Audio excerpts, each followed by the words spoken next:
보물이 되는 지식을 찾아 떠납니다. 펼쳐라 보물지도! 아니 두 분 제 기분 탓인가요? 유난히 서로 경쟁의식을 느끼나 봐요. 큰 소리로 막 하더라고요. 그냥 열심히 하려고 한 건데. 아, 기분 네, 탓이었나요? 기분 탓이에요. 아니 사실 제가 이렇게 문을 연 이유가 있습니다. 왜요? 경쟁이에요 또 오늘? 맞아요. 싸우는 거예요? 정답입니다. 싸움, 라이벌 관계 이런 게 또 안 좋은 것만은 아니잖아요. 라이벌. 네. 아. 우리 사회에 있어서 좀 발전이 되는 그런 라이벌 관계에 대해서 오늘 과학 이야기가 좀 들어가거든요. 오늘 과연 우리 선장님께서 이 라이벌과 관련된 재미있는 과학 이야기 어떤 이야기를 해주실지 바로 불러보도록 하겠습니다. 선장님 나와주세요. 네, 안녕하십니까.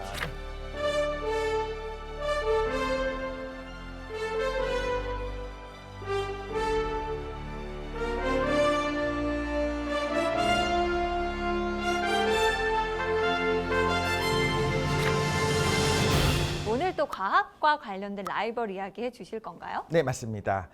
우리가 이제 뉴스페이스 시대라고 하지 않습니까? 네. 지금 우리가 추진하고 있는 수많은 정책 중에서도 우주 관련된 정책들이 있어요. 그리고 전 국민이 관심을 가지고 있었던 뭐 누리호도 있었죠. 누리호. 그 이전에 나로호도 있었죠. 이런 사안들을 보면 우리가 우주 개발을 하고 있는 거는 확실한데 실제로 우주 개발의 역사를 살펴보게 되면 이 두 나라를 떼놓고는 얘기할 수가 없습니다. 바로 미국과 소련의 우주 경쟁, 스페이스 레이스라고 해요. 미국과 소련의 우주 경쟁, 스페이스 레이스를 알아야지만 그때 어떤 일이 일어났는지, 그리고 어떤 영향을 줬는지, 그리고 사실은 그 이면에 어떤 것들이 있었을까 알아야지만 우리도 좀 대비할 수 있는 부분들이 있거든요. 그래서 한번 흥미롭게 역사의 이야기를 해볼까 합니다.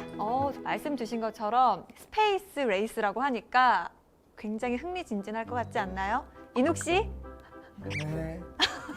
좋습니다. 과연 또 어떤 재미있는 지식하게 떠나볼지 기대를 해보면서 박수로 시작하겠습니다.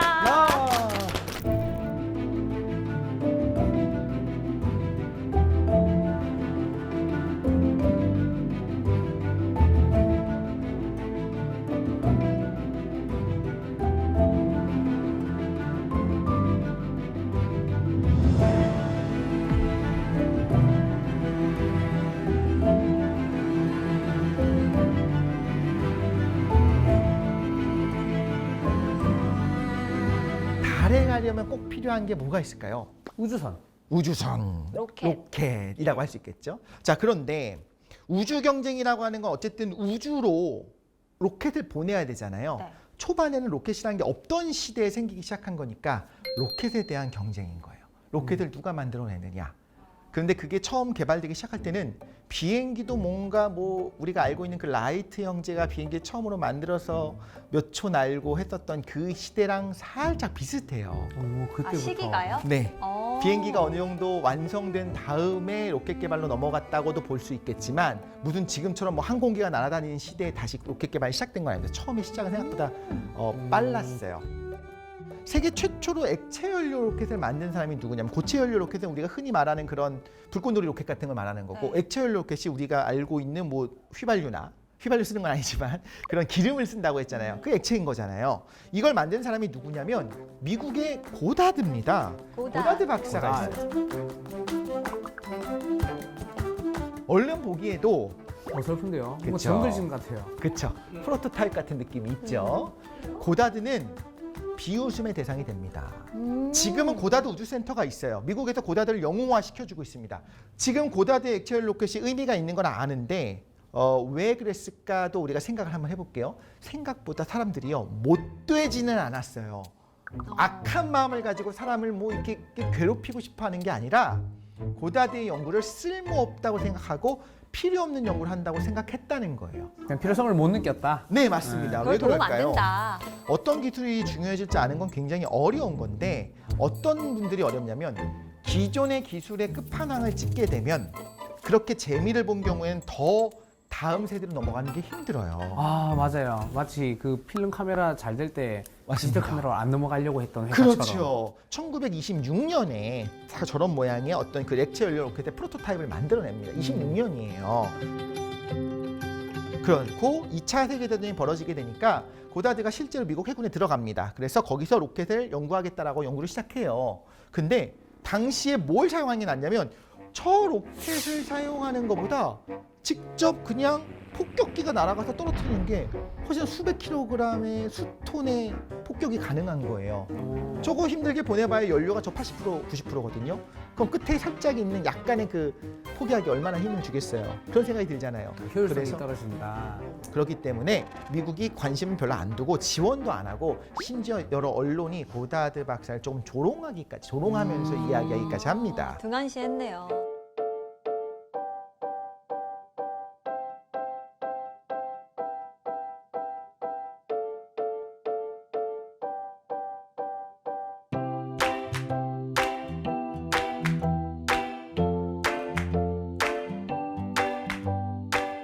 그런데 놀랍게도 저 고다드 박사의 연구를 훨씬 중요하게 여겼던 곳이 어디냐면 바로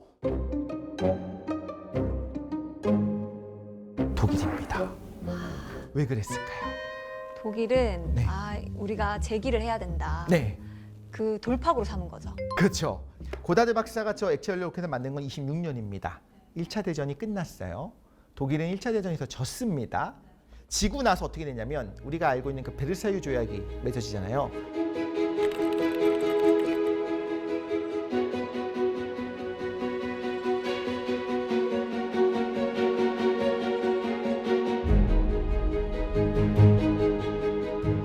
베르사유 조약은 엄청난 독일 입장에서 제약이 불공정 많아졌어. 조약입니다.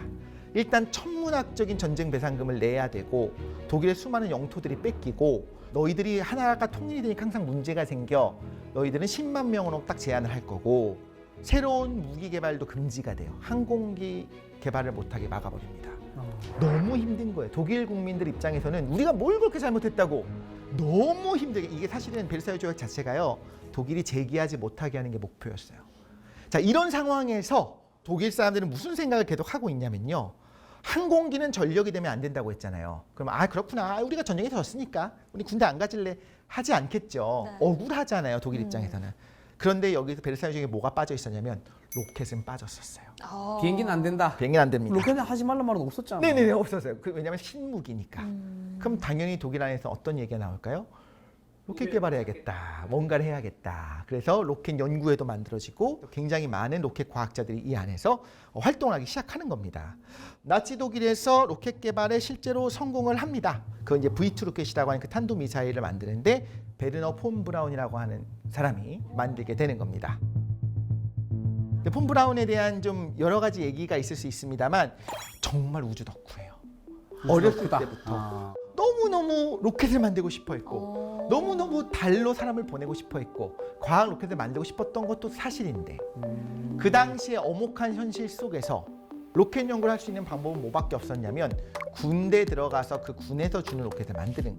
근데 그 군이 어디 있냐면 나치 독일의 군이었던 거죠.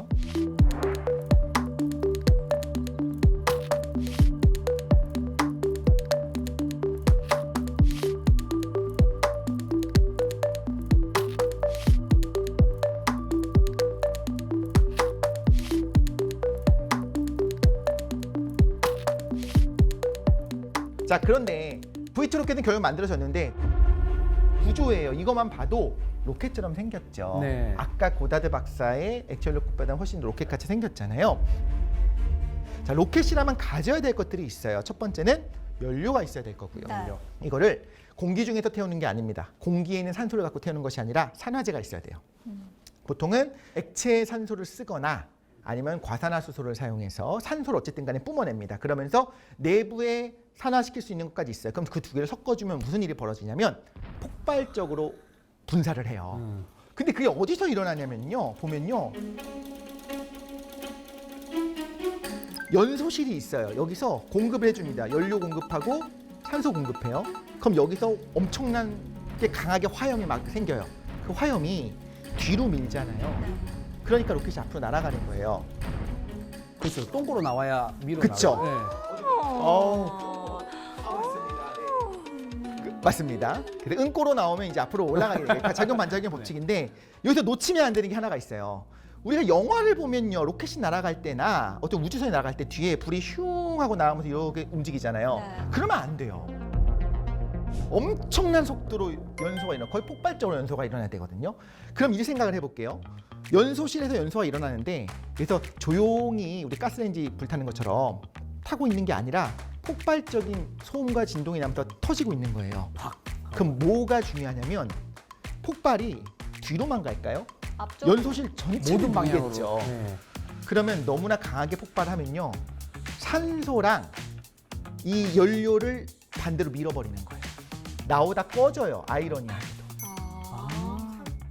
산소와 연료가 있어야 터지는데 산소와 연료가 나오다가 얘가 뻥 하고 터지는 것처럼 자기가 뒤로 밀려 들어가는 겁니다. 그래서 우리가 생각한 것보다 훨씬 더 강한 펌프로 밀어줘야 돼요. 이 안에서 막 화형이 뿜어져 나온 것보다 더 센 압력으로 위에서 꾹꾹꾹꾹 계속 엄청나게 공급해줘야 되거든요. 그래서 항상 펌프가 들어가요. 그 펌프도 있었어요. 제가 말씀드리고 싶은 건 뭐냐면 현대의 로켓이라면 가지고 있어야 되는 모든 것들을 다 가지고 있었습니다. 그리고 저기 있는 그 터보 펌프부터 시작해서 연료통이 있을 거죠. 그 산화제 탱크가 있을 거죠. 펌프가 있을 거죠. 그 제어 장치가 있을 거죠. 이 모든 것들이 우리가 지금 누리호 구조를 봐도 있는 거랑 똑같아요. 다단만 아닌 거지 저거는 완성된 로켓인 겁니다. 틀이 다 있네요. 그쵸, 저걸 이미 로켓 만들어낸 기술이 거예요. 너무 신기하다. 엄청 앞서 있었네요. 엄청 앞서 있었습니다. 이게 가능했던 이유는 역시 독일은 기술이 좋아라기보다는 독일 제품 최고. 그렇죠. 이라기보다는 네. 그런 것도 있을 수 있겠습니다만 원래 전쟁 중에 돈을 무제한으로 주면서, 무제한은 아니었겠지만 네가 하고 싶은 거 해. 대신에 어쨌든 성공해라고 하면서 실제 발달한 게 되게 많이 있어요. 근데 저 때가 몇 년도인데요? 실제로 실전 배치가 된 건 1944년입니다. 개발된 거는요? 네, 개발을 시작했었던 건 42년, 41년 뭐 이때부터 시작을 했겠지만 그렇게 해서 결국에 프로토타입을 넘어서 실전 배치가 된 건 44년인데 우리가 알다시피 44년이면 전쟁 다 끝난 겁니다. 네. 우리가 다 알다시피 2차 대전이 완전히 끝나는 건 45년이지만 유럽 전선이 거의 안정화되는 거는 그보다 전이잖아요. 근데 어쨌든 V2 로켓은 만들어졌지만 이게 전쟁의 승패를 가릴 수는 없었습니다.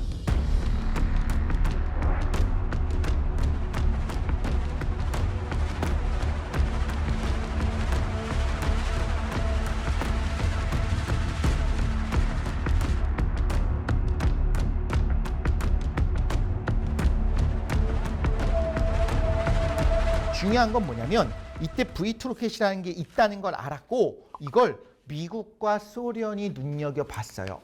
저거 뭐야?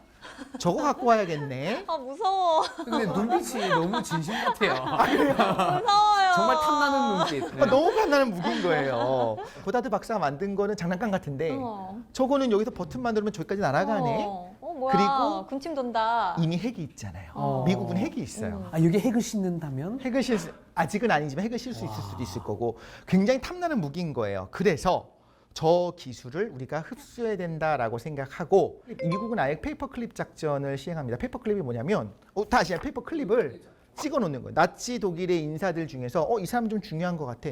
미국이 데리고 오고 싶어. 그럼 거기다가 우리가 형광펜 밑줄 긋듯이 클립 찍어 놓는 거예요. 표시를 해놓는. 그 사람들은 전부 다 미국을 데리고 가는 겁니다.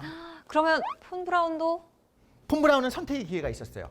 미국의 항복을 할까, 소련의 항복을 할까. 줄 잘 서라. 네, 근데 들리는 소문을 들으니 소련은 좀 대우가 안 약간 좋대요. 약했구나. 그리고 독일이 소련에 했었던 짓을 생각하면 아무래도 저기는 가면 안 될 것 같아서 자기와 핵심 인사들을 데리고 미국에 항복을 합니다. 그럼 미국에서는 당연히 잘 모셔가서 가택연금 수준으로 집어넣어버립니다. 핵심 요인들은 전부 다 미국으로 갔어요. 소련은 나중에 공장에 왔습니다. 핵심 요인은 사라졌어요. 뭐 할까요? 어쩔 수 없지 뭐. 하고 이제 쿨하게 갈까요? 아니야. 대체 인력을 구해야죠. 네. 도면 찾아야지. 그렇죠. 박박 긁어 모으는 겁니다. 그래서 자료를 끌고 모아서 실제로 독일 중에서 일부 폰 브라운과 사이가 안 좋았던 과학자 그룹이 소련 쪽에 항복을 한 부분도 있었고 그리고 이런 잔해들과 저 안에 있는 부품들과 저 노동자들이 만들었잖아요. 그 사람들을 싹 다 데리고 갑니다. 더 많은 양을 가지고 가요. 물론 핵심은 폰 브라운 박사와 함께 갔지만 빠른 시간 안에 뭐 일주일 안에 모든 걸 뭐 다 챙겨라라고 했을 때 우리가 다 챙길 수 있을까 쉽지 않잖아요. 소련도 굉장히 많이 데리고 가게 되고요. 실제로 소련도 도움을 많이 받게 됩니다. 폰 브라운의 V2가 이미 완성형이었잖아요. 네. 그래서 원래 이때까지만 해도 미국에서도 그렇고 소련에서도 그렇고 조금씩 연구를 하고 있었어요. 소련 입장에서는 치올콥스키가 이미 로켓의 아버지로서 이론을 세워놨기 때문에 그 후배들이 좀 공부하고 있는 건 있었습니다. 그러니까 훨씬 더 약간의 가이드만 주게 되면 독일 과학자들이 기술자들이 조금만 가이드만 해주면 훅 성장할 수 있는 거였고 미국은요 이미 시작되고는 있었지만 갑자기 25년, 30년 앞선 기술을 가지고 있는 과학자가 망명을 했잖아요. 끝난 겁니다. 아니 근데 독일은 남 좋은 일만 시켰네요. 실컷 다 개발해가지고 미국 그쵸. 도움 주고 소련 도움 주고. 그렇죠. 근데 네. 그래서 다행이죠. 네, 본인들이 맞습니다. 정말 썼으면 안 됐을 것 같기도 한데.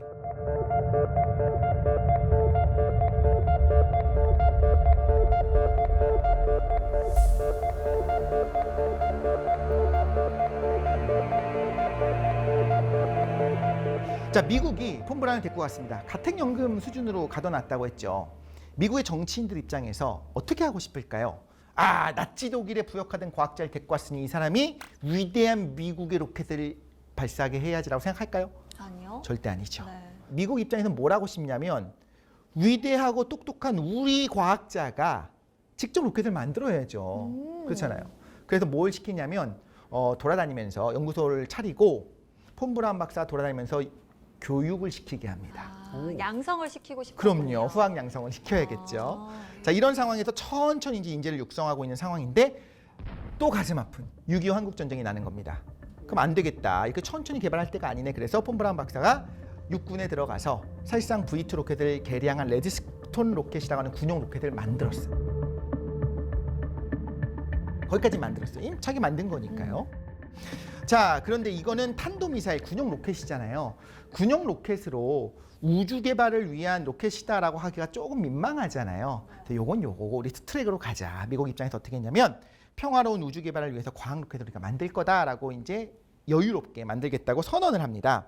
55년이 됐습니다. 지구 궤도에 이제 소형 위성을 하나 올리는 거 로켓 우리가 만들 겁니다라고 57년에 발사하겠습니다라고 선언을 해버려요. 미국에서요? 네. 2년 2년 남았습니다. 2년 정도면 뭐 여유 있게 만들겠지 뭐 이렇게 생각했던 것 같아요. 사실상 기술이 좀 차이가 났었는데. 자, 그래서 어떤 로켓을 쏠 거냐? 폰 브라운 박사가 만든 그 군용 로켓, 레드스톤 로켓을 사용할 거냐? 아니면 우리 미국 과학자들이 만든, 미국의 해군의 과학자들이 만든 벵가드 로켓을 할 거냐? 이제 끝까지 접전을 벌이다가 벵가드 로켓을 하기로 합니다. 그럴만하죠. 나치 독일은 사라졌고요. 이제 경쟁자가 없는 상황이니까 미국은 여유 있게 그렇게 하기로 결정을 합니다.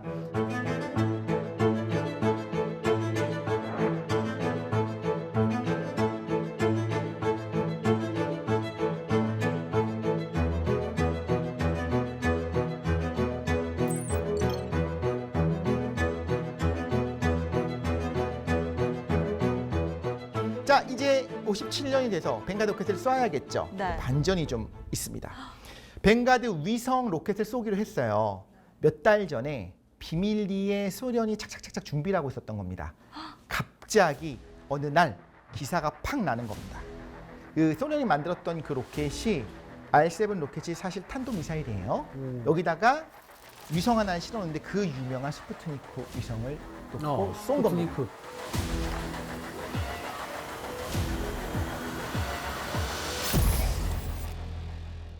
스푸트니크 1호가 올라갔어요. 어떻게 생겼느냐? 위성이 뭐 별거 없습니다. 저렇게 생긴 게 다예요. 참 동그랗고 예쁘고 반짝거리고 해맑게 생겼죠? 자, 이런 위성을 하나 쐈습니다. 그리고 그거를 발표를 해버려요. 야, 미국 입장에서는 좀 안일하게 생각했다가 하루아침에 너무 놀랐을 것 같아요. 깜짝 놀라는 거죠. 네. 이걸 할 수 있는 능력이 있을 것도 몰랐고 개발하는지도 몰랐어요, 미국은. 그러니까 미국은 지금 2년 전에 뭐 하겠다고 발표까지 해놨는데 그렇죠. 소련은 발표 안 하고 있다가 맞습니다. 안 한 이유가 뭘까요? 비밀리에 하려고. 비밀리한 이유는 실패할 수 있으니까요. 아. 소련은요, 실패가 용납되지 않는 사회였어요. 무섭다. 인민들의 위대한 힘을 모아서 한 요 연구가 실패할 수가 없어. 실패하면 가만두지 않겠어. 정신력으로 되는 거죠. 실패했으면 너가 연습을 열심히 안 한 거예요. 이 스푸트니크 1호가 올라간 다음에 발표를 했고 실제로 수신을 합니다. 미국이 난리가 나요. 스푸트니크 쇼크라고 하는 이름이 붙었어요. 그 사회 현상이 엄청나게 나타나게 되는데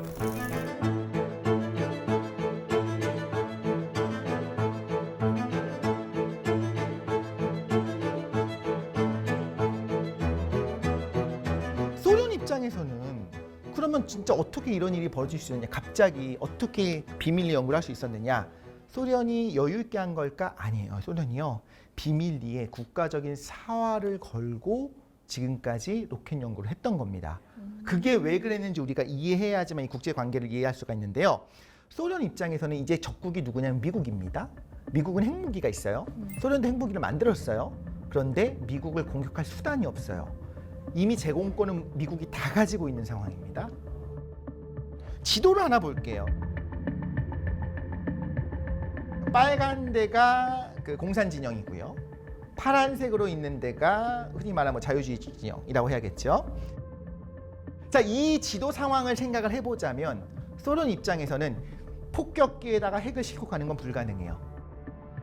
그러면 로켓을 갖고 우주 공간으로 띄워서 우주에서 아래로 내려 꽂히게 만들어야지만 미국을 공격할 수가 있는 거예요. 미국의 레이더망에서 사라져버리자. 레이더망에서도 사라지고 일단 저 우주 공간으로 나가서 내려 꽂히는 거는 요격이 불가능해요. 그것만이 살 길이다. 그렇죠. 이거밖에 없다. 이게 아니면 소련 입장에서 인민의 국가가 저 자본주의 돼지들한테 우리 그냥 핵공격 받아 죽게 되는 거예요. 그러니까 목숨 걸고 개발을 시작하게 되는 거죠. 근데 미국은 당연히 탄도미사일 개발할 필요가 별로 없고 천천히 하면 되는 상황이었던 거죠.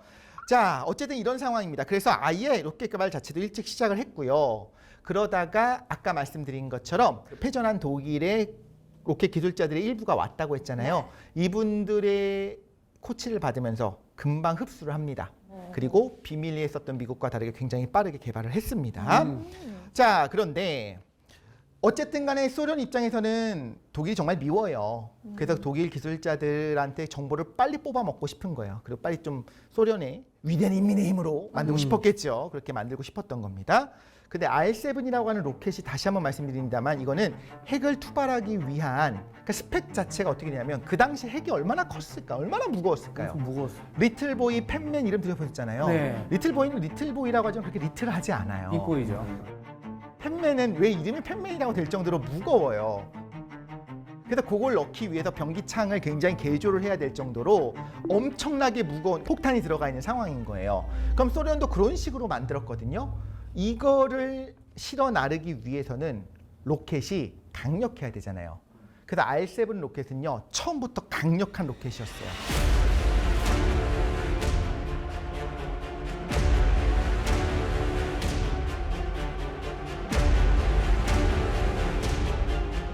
이거 개발이 끝났습니다.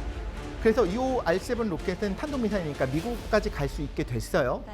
그런데 이렇게 무거운 핵이 아니라 가벼운 인공위성을 실는다면 무거운 걸 실으면 여기까지밖에 못 가지만 가벼운 인공위성을 실으면 우주 공간에 어디 받을 수 있지 않을까 생각한 거예요. 그래서 쇼를 한 겁니다.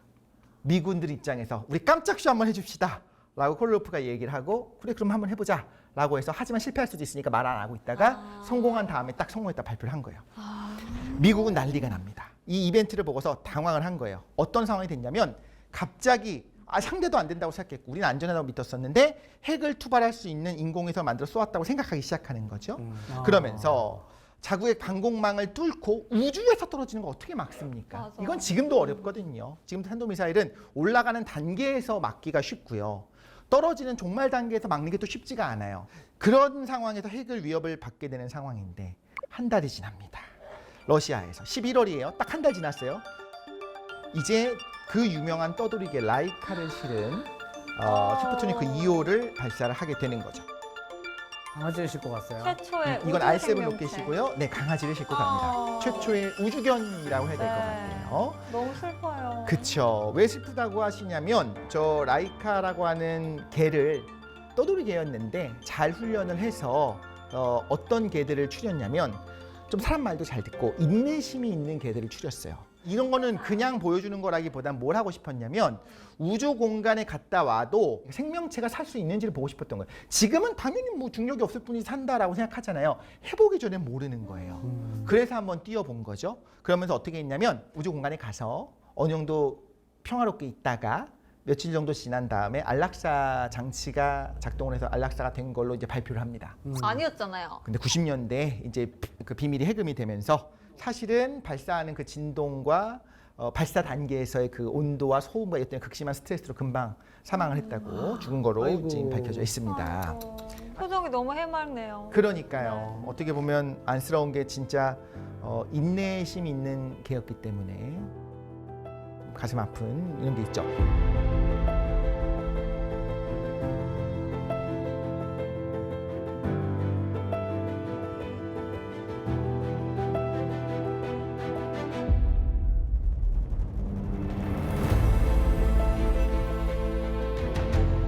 자, 어쨌든 이 상황이 됐어요. 지금 상황이 어떻게 됐냐면요. 미국은 우리가 벵가드 로켓을 쏘겠다고 했고 네. 자신 있게 이제 발표를 했는데 쏘기 2달 전에 갑자기 최초의 인공위성도 소련이 쐈고 그리고 우주 생명체도 소련이 한 겁니다. 최초를 2개를 다 가져갔어요. 그렇죠. 그럼 미국이 이제 뭐라도 해야 되는 거. 어. 부랴부랴 바로 해군이 개발한 벵가드 로켓을 발사하기로 했습니다.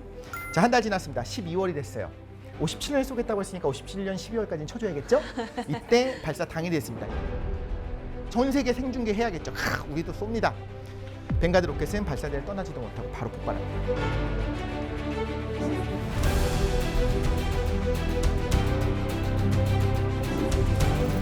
완전 생중계된 거예요. 전 세계적으로 대망신을 당했네요. 어떡하죠? 어떨 것 같아요? 여러분이 그 개발자라면. 개발자라면 도망갈 것 도망가야지. 같습니다. 아무리 있으니까. 공산주의 아닌데도 네, 그렇죠. 네, 도망갈 것 같습니다. 진짜 저도 와 네. 그거 보면 사색이 됐을 것 같아요. 완전 진짜 뭐라도 해야만 하는 상황이 되겠잖아요. 이런 뭐라도 해야만 되는 상황이 됐을 때 뭘 할 거냐. 원래 생각했던 거는 아니 우리 순수 미군의 힘으로 과학 로켓을 만들어야지. 이런 게 어디 있습니까? 뭐라도 빨리 쏴야죠. 그래서 다시 폼브라운 박사 바로 부릅니다.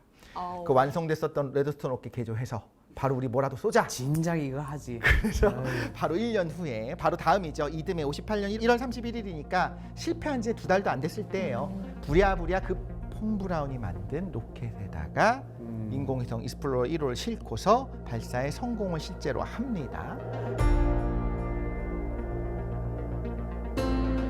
실제로 요 아까 했었던 그 스푸트니크는 뭔가 과학위성이라고 하기는 하는 게 별로 없었어요. 뭐 했어요?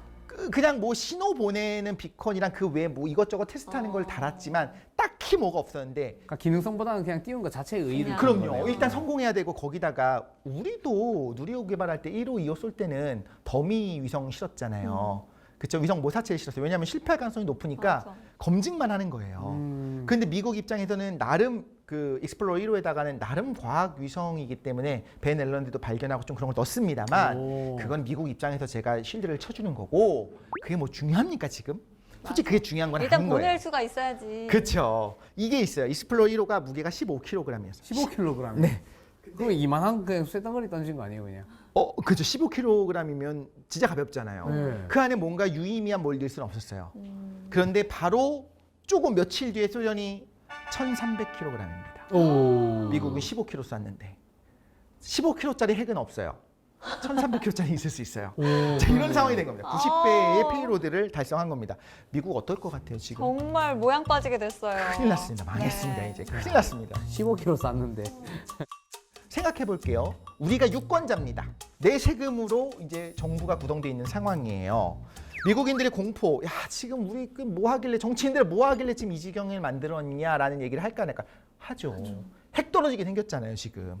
그래서 미국 사회 전체에 영향을 주게 돼요. 그래서 괜히 이름이 스푸트니크 쇼크가 아닙니다. 원래 미국 교육 시스템이 그때 뭐로 가고 있었냐면 창의력 위주로 하자.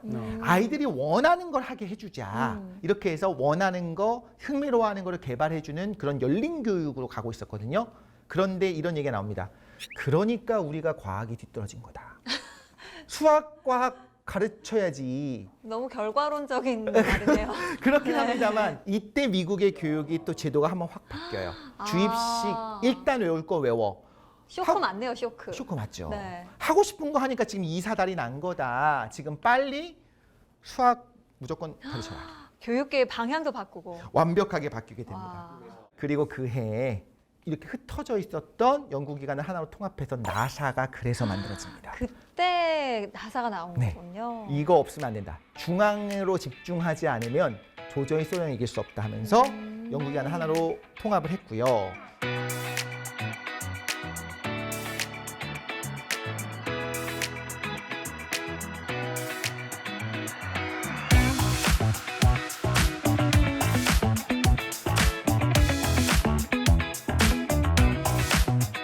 근데 이제 나사가 출범을 했지 않습니까? 그렇다고 해서 미국이 승승장구로 발라할 수 있었던 건 아니었죠. 그런 상황이었고 이미 아까 말씀드린 것처럼 나사는 출범했지만 이미 격차가 너무 커져 있었던 상황입니다.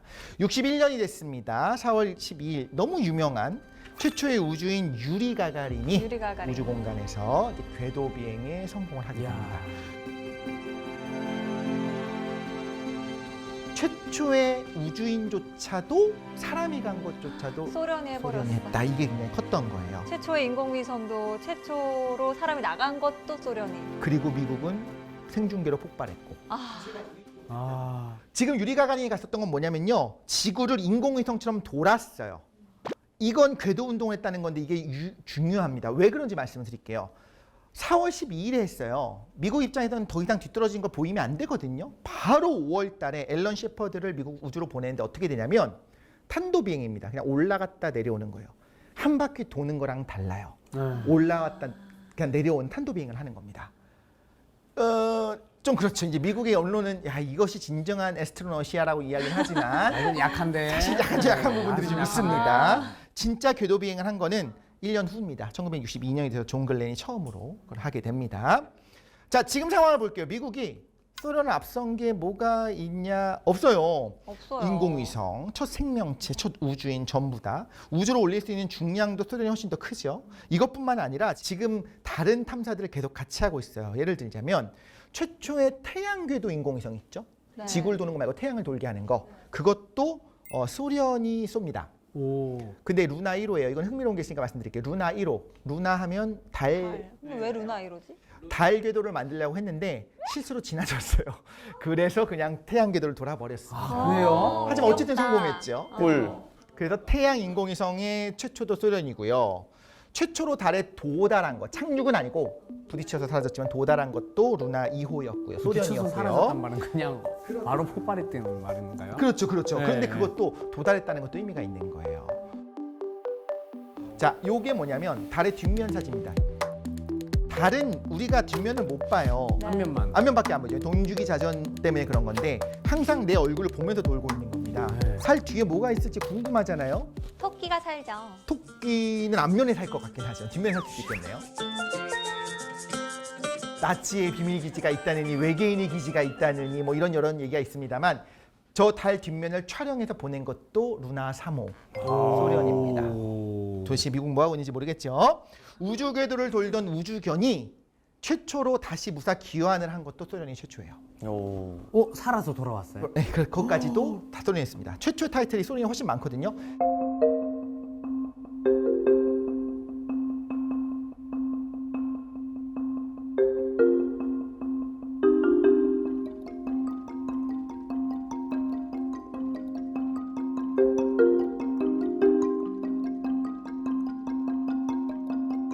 자, 이제 여쭤보고 싶은 게 있어요. 미국은 이제 뭐 해야 될까요? 뭐 어떻게 하고 싶어요? 정치인이에요. 미국 입장에서는 네. 저거보다 강력한 걸 해야죠. 네, 이걸 다 엎을 정도로 네. 좀 더 획기적인 걸 하지 않으면 사실 맞아. 체면 복귀하기 어려울 것 같은데. 이쯤 되면 육탄적으로 한번 그냥. 소련도 웬만하면 앞으로 향후 몇 년간 못할 것 같은. 그게 정확해요. 만약에 저게 이루지 못했는데 저기 할 계획이 없었을 수도 있지만 그거 별로 중요하지 않아요. 어쨌든 내가 뭔가를 계획을 딱 세워야 되는데 나도 못하고 적도 못하는 거야 되는데 저기 나보다 빨리 하면 안 되니까 좀 멀리 있는 걸 해야 돼요. 어려운 걸 해야 돼요. 그러면 내일에 내가 힘내면 되잖아요. 그렇죠. 일단 하겠다고 공수표를 보이고 무책임해. 그 예를 들면 전 이렇게 생각했습니다. 덧셈도 뺄셈도 여쭈 아이가 우리 아이보다 잘해요. 네. 빨라요. 그러면 구구단을 누가 왠지 경쟁하면 아마도 옆집 애가 더 빠를 가능성이 높아요. 네. 그러니까 처음부터 미적분으로 경쟁하는 거예요. 야. 한참의 이야기죠. 좋다. 사실 까불지 무조건 못하게. 우리가 먼저 할 거야라고 딱 발표를 해버린 겁니다. 네. 그걸 해야 되는 상황이어서 존 F 케네디가 1962년 9월 12일 라이스 대학에서 그 유명한 연설을 하는데 유명한 문장이 이거죠. 아마 아실 거예요. 우리는 달에 가기로 결정했습니다. 우리는 10년 안에 달에 가고 그 외에 또 다른 일들도 하기로 했는데 쉬운 일이기 때문이 아니라 어려운 일이기 그렇기 때문입니다. 때문에. We choose to go to the moon in this decade and do the other things, not because they are easy, but because they are hard. 있어 보이고 멋지죠. 그러면서 있어 보인다. 순식간에 존 F 케네디는 강력한 리더십을 가진 국가 지도자로 부상을 하게 되는 겁니다. 미국은 참 발표 잘하네요. 발표 잘하죠. 미리 해야죠. 어. 그죠? 케네디가 연설한 다음부터 하나 바뀌는 게 있어요. 이전까지는 로켓을 통해서 우주 공간에 가고 더 무거운 걸 올릴 수 있고 페이로드라고 하는데 더 무거운 걸 올리고 그래서 사실상 군사 목적으로 쓰는 거 우리의 힘을 보여주자였어요. 근데 케네디가 한 게 뭐였냐면 달에 사람을 보내겠다는 거였어요. 달에 사람 보내면 뭐합니까? 핵무기랑 상관이 없잖아요. 그래서 케네디의 그 발표를 통해서 게임의 법칙이라고 하는데 이게 바뀌게 된 거예요. 하드 파워, 우리 군사 기술을 보이는 게 아니라 소프트 파워. 우리는 과학 기술을 위한 거야. 이 정도의 테크놀로지가 있어. 사람을 달에 갔다가 다시 돌아오게 할 수 있을 정도로 우월한 첨단 기술이 있어를 보여주는 걸로 바뀌었어요. 그 전까지는 그냥 계속 폭탄만 더 강한 로켓만 만드는 거였다면 이제는 그런 정교한 걸 만드는 걸로 소프트 파워 확보가 목표로 변한 거고. 자, 사실 케네디가 정말 원했던 거는요, 냉전의 승리였어요. 우주 개발도 우주 개발이지만 사람이 다녀오는 거가 중요하다기보다는 냉전에서 미국이 승리하는 게 더 중요했던 거고, 뭐 그럴 만도 하죠. 당연히 그렇게 생각할 수 있는 상황이었고요. 그런데 케네디가 연설한 다음에 좋은 의미로서 미국 국민들이 케네디의 발언에 열광을 한 거고요. 원래는 굉장히 많은 돈이 들어가야 되는 상황이고 나사의 예산이 많이 가야 되는데 아무 문제가 없습니다. 의회에서 모조리 오케이를 하게 됩니다. 국민이 원한다는데 이런 상황에 가서 이제 돈이 무제한으로 공급되기 시작하는 거죠. 그러면 이제 결국에 미국이 우리가 알고 있듯이 자신의 말을 지켜서 달에 사람을 먼저 보내게 되는 거죠. 자, 이렇게 프로젝트가 시작을 하게 됩니다. 원래 미국이 어떤 계획들이 있었냐면요. 유인 우주 계획으로 머큐리 계획이 있었어요. 유리 가가린이 가기 전부터 라이카를 보낸 순간부터 이미 뭘 생각했냐면 강아지를 보내는 걸 본 다음부터 아, 다음은 사람이구나 하는 걸 당연히 누구라도 다 알아요. 그래서 사람을 보내기 위한 유인 우주 계획을 시작하고 있는 상황이었는데 이렇게 차근차근 준비하고 있는데 갑자기 유리 가가린이 간 거예요. 그럼 미국은 어떻게 해야 될까요? 우리 다시 차근차근 준비해서 더 안전하게 가자가 아니에요. 이건 빨리 패스해버리자. 한 방에 더 큰 거로 가자를 해야 되잖아요. 그래서 바로 케네디 연설 이후로 아폴로 계획을 세우게 됩니다.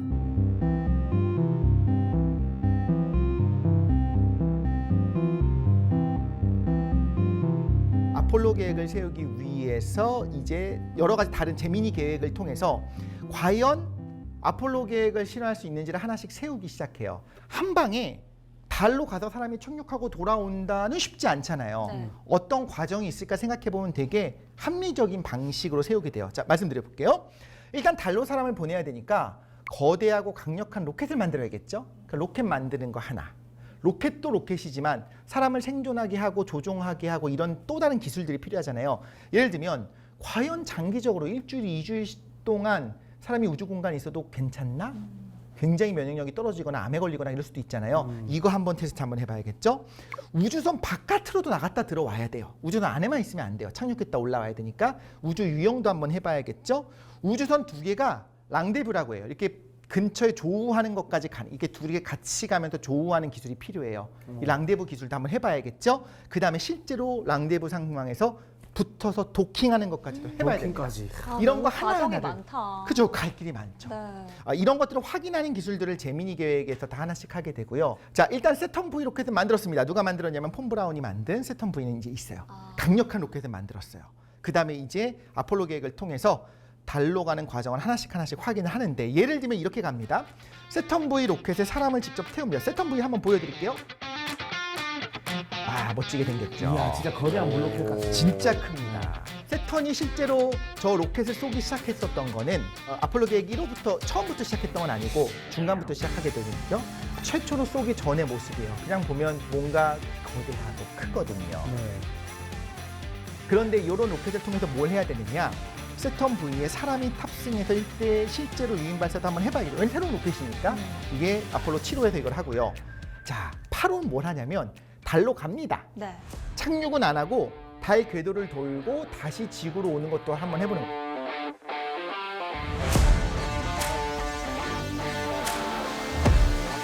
하나하나 해보는 거예요. 우리 어린아이들이 보통 심부름을 갈 때 현관까지 갔다 와보고 문 열고 나갔다가 놀이터에서 다시 와보고 이렇게 하다가 점차 자기의 구역이 넓어지면서 학교도 왔다 갔다 맞아요. 하는 거잖아요. 이게 7호, 8호, 9호, 10호 가서 그 다음에 이제 11호에서 우리가 알고 있는 그 위대한 달에 착륙하는 순간이 나오게 되는 건데 와우.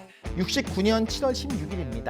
아폴로 11호가 발사되고 7월 20일에 착륙하고 24일에 지구로 귀환하게 됩니다. 5, 4, 3, 2, 1, 0. All engine running.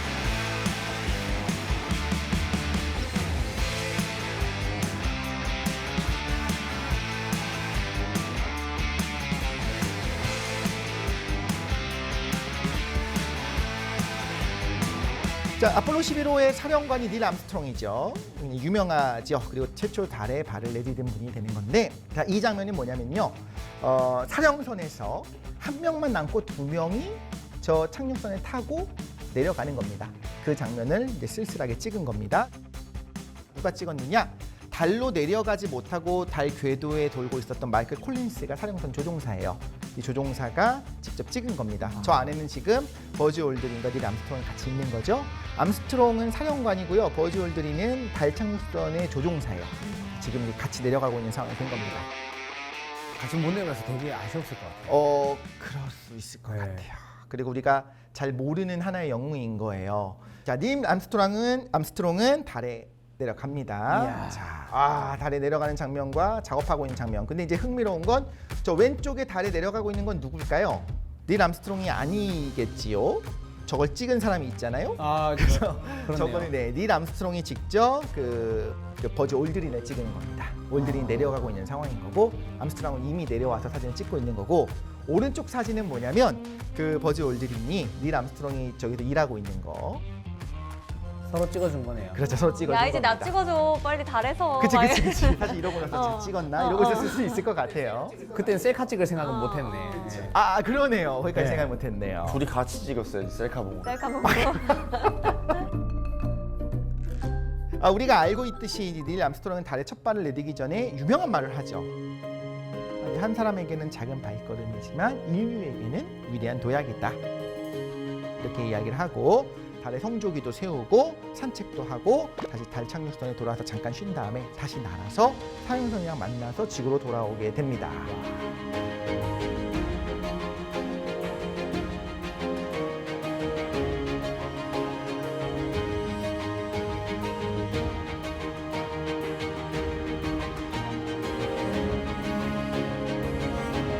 자, 아폴로 11호는 성공을 하게 되고요. 나사가 이런 생각을 합니다. 재사용이 가능한 우주선은 그래도 좀 괜찮지 않을까. 돈이 좀 적게 들니까. 그래서 이걸 만들어야겠다 생각해서 그 이후로 우리가 알고 있는 유명한 저 우주왕복선 스페이스 셔틀로 가게 되죠. 스페이스 셔틀 정말 좋아하는 멋지잖아요. 이런 우주왕복선 프로젝트에 집중해서 만들어냅니다. 근데 이게 왜 만들었냐면요. 유인 화성 탐사가 목적이었어요. 그럼 화성으로 가야 되잖아요. 그럼 많은 물자가 필요해요. 일단 지구 궤도에다가 많이 띄워놓는 거예요. 만남의 광장처럼 거기다 쌓아놓는 거예요. 히말라야 에베레스트산 갈 때 그 기지들 베이스 기지 캠프가 있는 것처럼 다 쌓아놓으려고 하는 거예요. 그러니까 저건 커요. 엄청난 양을 위로 올릴 수 있는 거대한 우주선을 만들어 놓은 겁니다. 그런데 화성 탐사를 왜 합니까? 그 당시에 유인 화성 탐사 당연히 취소됩니다. 그럼 저렇게 거대한 건 만들어 놨는데 쓸 데가 없어요. 근데 한 번 발사할 때마다 비용은 꽤 많이 들어갑니다. 좀 위험하기도 했어요. 사실 2번이나 폭발 사고가 있었거든요. 하나는 귀환할 때 그러니까 공중분해에 사라지고 하나는 올라가다 챌린저 폭발 사고가 있었죠. 사실 저 굉장한 기술이 집약된 지금 생각해도 야, 저 어떻게 만들었지 싶을 정도의 기술이 집약된 거였지만 거대한 우주정거장도 없죠. 거기다 많은 물자를 쌓을 일도 없죠. 그러니까 약간 비유하자면 이런 것 같아요. 신혼부부가 신혼 초에 우리 애기 많이 나와서 캠핑 많이 다니자 해갖고 패밀리카로 45인승 고속버스를 산 거예요. 탈 일이 없어요. 그러니까 결국엔 저 프로젝트도 막을 내리게 되죠. 지금은 우주왕복선 쏘지 않습니다.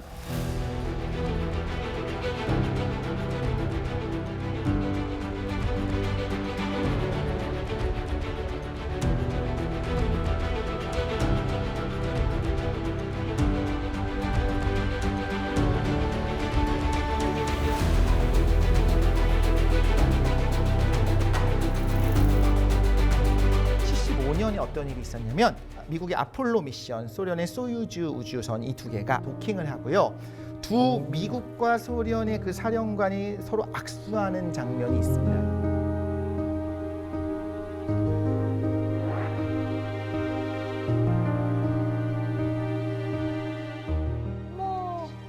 와. 이제 끝난 거예요. 이제 경쟁은 사실상 저 때 공식적으로 끝난 거고 이제 우주를 경쟁으로서가 아니라 협력으로 나아가자라고 하는 저 상징적인 장면이 있지 않습니까? 네. 자, 이제 결론으로 좀 가볼게요. 미소 우주 경쟁에서 승리한 건 누구냐? 미소 우주 경쟁은 이미 미국이 승리했다고 우리가 생각하죠. 그리고 심지어 소련은 붕괴를 해버렸죠.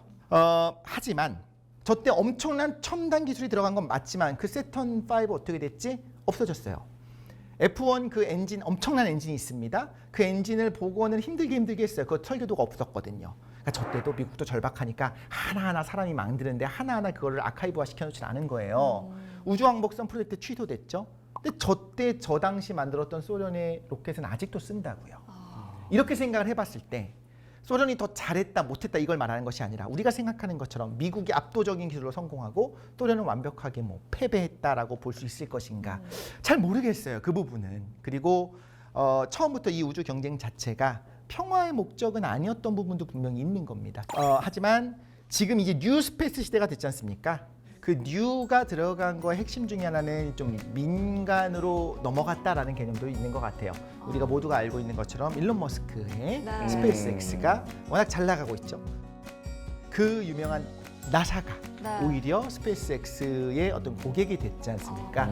제가 아는 게 맞다면 스페이스 X가 쓴 로켓 우주 발사체를 나사가 네. 쓰겠다고 맞습니다. 했다는데. 그걸 이용해서 사실 나사가 첨단의 로켓들을 계속 만들고 있는데 지금 차세대 로켓을 기획하고 있었던 게 있어요.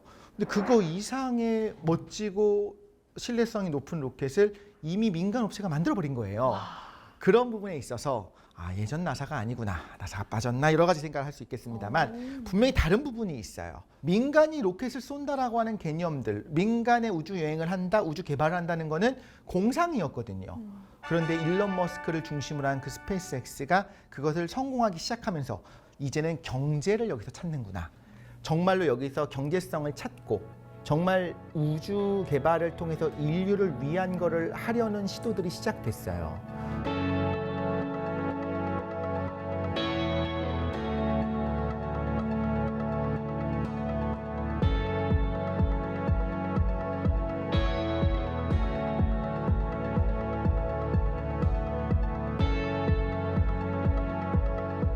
오늘 정말 치열했던 우주전쟁, 우주 라이벌 이야기를 막 들었었는데 오늘 그럼 강의를 또 한마디로 정리를 해주신다면 어떻게 이야기를 할 수가 있을까요? 우리나라 입장에서도 계속 우주로 나아가려고 하는 시도들이 그냥 대충 눈치 봐서 하는 게 좋은 거 하는 게 아니에요. 많은 돈이 들어가는 거 알고 있고요. 많은 노력을 하고 있는 거 알고 있어요. 나로 때는 러시아의 도움을 받았었죠. 1단 로켓의 도움을 받았었죠. 누리호 개발을 하면서 이렇게 하고 있는 것들은요. 제가 정말 객관적으로 보려고 할 때도 해야 되는 걸 하는 건 사실이에요.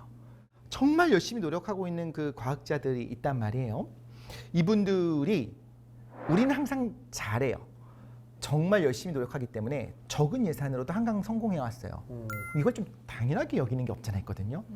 실패해도 용인할 수 있는 상황이 돼야 되는데 실패할 때마다 쏟아지는 그 비웃음들, 저럴 거면 미국은 옛날에 했던 거, 지금 미소 우주 경쟁에서 얼마나 많은 실패들이 있었는지 그리고 어떤 노력들을 했는지 우리가 봤잖아요. 이런 상황에서 우리가 어떤 태도를 취해야 되는가, 그리고 국민들이 어떻게 응원을 해줘야 되는가 할 때 어쩌면 각자의 판단이 다 다를 거고 다 옳습니다만 미소 우주 경쟁을 보면서 우리가 한번 생각을 모을 수 있으면 좋겠다 싶어서 준비를 했습니다.